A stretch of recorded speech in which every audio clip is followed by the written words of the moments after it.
In pratica questo dispositivo non è altro che un compressore che provvede a spingere aria all'interno e che posso utilizzare anche per altre pompe. La potenza di erogazione è costante.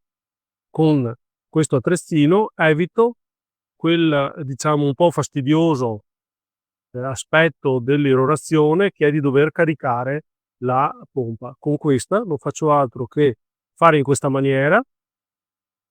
Questo compressore provvede a riempire la camera di aria. Nel momento in cui raggiunge la pressione desiderata si ferma, quindi non ho uno spreco di energia. Quindi a un certo punto non sentirò più niente, vuol dire che la pressione desiderata è arrivata al punto giusto. Diciamo una cosa, che in maniera piuttosto sciolta e agevole, non ho grandi pesi da sostenere e posso percorrere i vialetti o gli angoli del mio giardino con poco peso addosso.